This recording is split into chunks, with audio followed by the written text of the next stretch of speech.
Gràcies per esperar-nos uns minuts.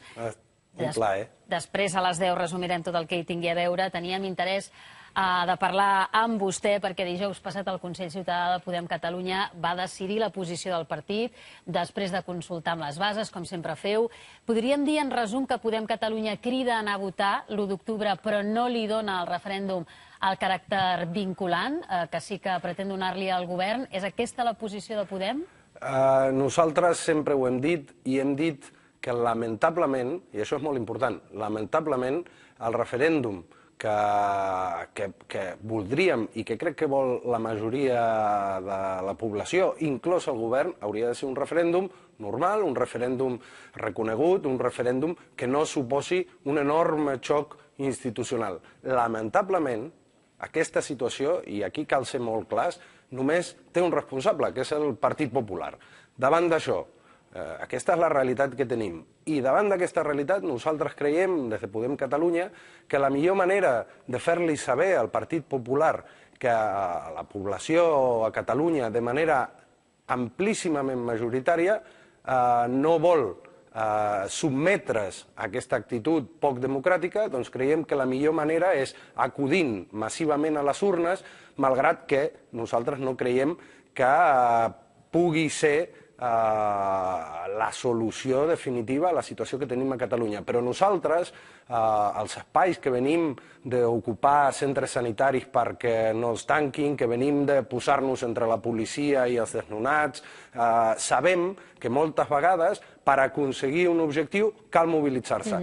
I bàsicament això és el que estem dient. Per tant, fan una crida a votar, però recomanen el vot en algun sentit? Faran campanya pel no? Nosaltres creiem que a Catalunya avui els dos grans blocs que existeixen no són els del sí i el del no. Avui a Catalunya, lamentablement, i per l'actitud del Partit Popular, els dos grans blocs són un 80% de les persones a Catalunya que creuen que la millor manera de solucionar les coses és donant veu a la gent, i un altre bloc, que és aquest bloc del Partit Popular que, insisteixo, a banda de ser el partit més corrupte... Perdoni que l'interrompeixi, però és que la pregunta era molt clara, diguem. Faran campanya pel no?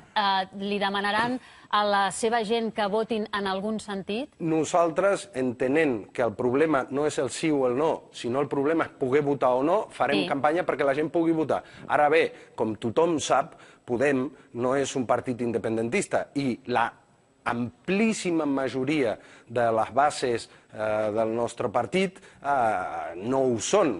I jo sempre explico una qüestió que m'explicava un home en un cercle i que defineix perfectament la postura de la nostra organització. Aquest home me deia: jo no sóc independentista, jo votaré que no, jo no em crec el full de ruta de Junts pel Sí, ara bé, jo no permetré que el Partit Popular em digui què puc fer i què no puc fer.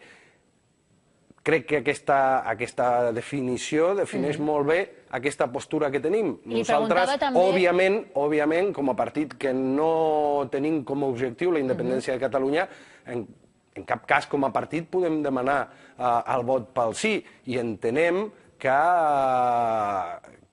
insisteixo, el problema que tenim ara... No, però poden donar llibertat de vot o entrar directe i activament en la campanya del no, que no sé si és el que veurem finalment que fa Podem a Catalunya. Bé, és veritat que en aquest sentit haurem de veure com es desenvolupa aquest procés de com cada un defensarà les seves postures. Jo insisteixo, ara mateix per nosaltres, i crec que és la posició més honesta, perquè estem parlant del sí i del no, quan aquí tenim un problema molt més important que si sí o que si no, i és si es pot votar o no es pot votar. I nosaltres, i el nostre compromís amb aquest 80% de la gent que vol votar, és fer que el dia 2 d'octubre ningú pugui mirar cap a una altra banda davant d'una participació massiva independentment de quin sigui el vot. Jo insisteixo, les bases de la nostra organització, ja li puc dir que d'independentistes no n'hi ha gaires i que és gent que comparteix el projecte polític que tenim, que és fer realitat la plurinacionalitat d'un estat espanyol on Catalunya formi part. Per tant,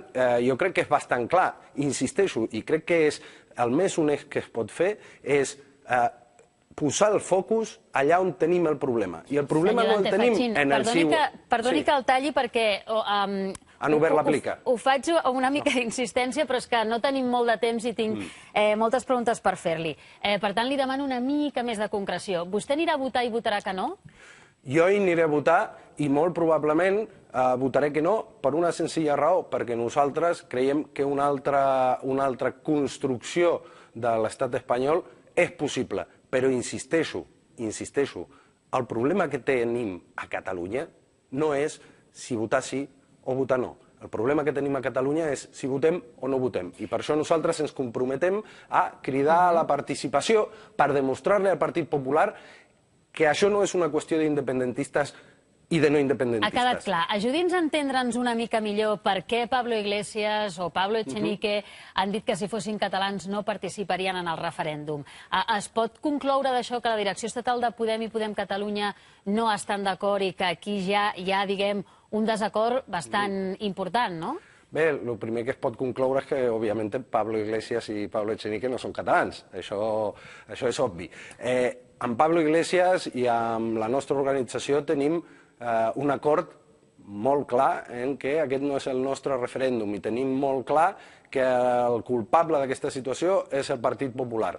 També tenim molt clar, i Pablo Iglesias també ho ha dit, que allò que es faci a Catalunya i les decisions polítiques que es prenguin a Catalunya es prenen a Catalunya. Nosaltres hem fet una consulta als cercles on majoritàriament s'han expressat per participar, tot i no considerar-ho pròpiament un referèndum, insisteixo, lamentablement, i Pablo Iglesias ha estat molt clar en aquest sentit, i el nostre òrgan, el Consell Ciutadà, que es va reunir dijous, va aprovar sense cap vot en contra aquesta crida a la participació.